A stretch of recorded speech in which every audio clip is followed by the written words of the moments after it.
Hi guys, welcome to Subha's Movie Reviews YouTube review channel. Here is the non-spoiler review of the film Godari Gattupaina Telugu movie review and rating.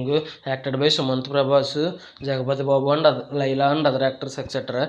ఈ movie వచ్చేసి మన థియేటర్స్లో release అయింది. చూడడం కుదరలేదు. ఇప్పుడు ఓటీటీలో అమెజాన్ ప్రైమ్లోకి వచ్చిన తర్వాత చూసిన తర్వాత నాకు ఎలా అనిపించిందని విషయంలోకి వెళ్ళేలోపు కట్టలాను, blast zone and Veerabhadrudu, Drishyam 3 and Jaitley అనే రివ్యూస్ ఇచ్చి చెక్ చేయండి. నా కంటెంట్ నచ్చితే లైక్ చేసి సబ్స్క్రైబ్ చేసి పక్కన ఉన్న గంట సింబల్ క్లిక్ చేసి నా ఛానల్ సపోర్ట్ చేయగలరు. మూవీ ఎలా అనిపించింది, story plot, plus points, minus points, rating అనేది ఇస్తాను. ఇంకా మూవీ విషయానికి వస్తే నాకైతే first half decent and second half excellent కింద అనిపించింది నాకైతే. ఇంకా స్టోరీ ప్లాట్ విషయానికి కనుక వస్తే హీరో ప్రేమకి అది ఏమైంది విలేజ్లో అనేది ఎన్ని అడ్డంకులు వచ్చిందని రిమైనింగ్ స్టోరీ.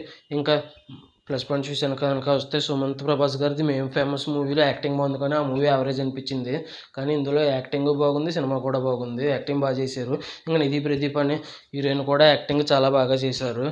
ఇంకా రీను ఎస్కే అని యాక్టింగ్ బాగా చేశారు ఇంకో హీరోయిన్ కూడా. ఈవిడ వాయిస్ కూడా భలే లొడలొడ వాగిన కూడా భలే క్యూట్గా ఉంది ఆ క్యారెక్టర్. లొడలొడ వాగిన కూడా. ఇంకా జగపతి బాబు గారు చేసి మంచి ఫాదర్ రోల్ బాగా చేశారు.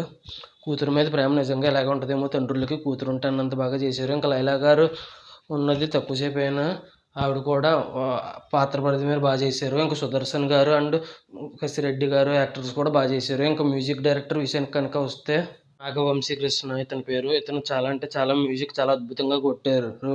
సాంగ్స్ వినసొంపుగా ఉంది, ఇంకా మ్యూజిక్ కూడా వినసొంపుగా ఉంది. ఇంకా డైరెక్టర్ వచ్చేసి సుభాష్ చంద్ర అనే డైరెక్టర్. ఫస్ట్ హాఫ్ వచ్చేసి డీసెంట్గా డైరెక్షన్ చేశారు, సెకండ్ హాఫ్ వచ్చేసి ఎక్సలెంట్గా డైరెక్షన్ చేశారని అనిపించింది. ఇది నా ఒపీనియన్ మాత్రమే. ఇంక ఈ మూవీ వచ్చేసి మైనస్ పాయింట్స్ విషయానికి కనుక వస్తే ఫస్ట్ హాఫ్ స్లోగా అనిపించింది, సెకండ్ హాఫ్ మాత్రం స్పీడ్గానే వెళ్ళిపోయినట్టు అనిపించింది. ఫస్ట్ నుంచి లాస్ట్ వరకు రొటీన్ స్టోరీ అనిపించింది. ఇవి మాత్రం మైనస్ పాయింట్స్. ఇంకా ఫైనల్గా రేటింగ్ వచ్చేసి ఈ మూవీకి 4.6/5 అయితే రేటింగ్ ఇవ్వచ్చు అనిపించింది నాకైతే. ఇంకా ఈ మూవీ ఎంతమంది థియేటర్లో చూశారు, ఎంతమంది ఓటీటీలో చూశారు, చూసుంటే మీకు ఎలా అనిపించింది, మీరు ఎంత రేటింగ్ ఇస్తారనేది కింద కామెంట్ చేయండి. ఆల్రెడీ కట్లను లాస్ట్ జోన్ రివ్యూస్ కూడా ఇచ్చాను, దాంతోపాటు దృశ్యం 3, వీరభద్రుడు, జెట్లీ అనే రివ్యూస్ కూడా ఇచ్చాను, చెక్ చేయండి. Thanks for watching. Jai Hind, signing off, bye bye.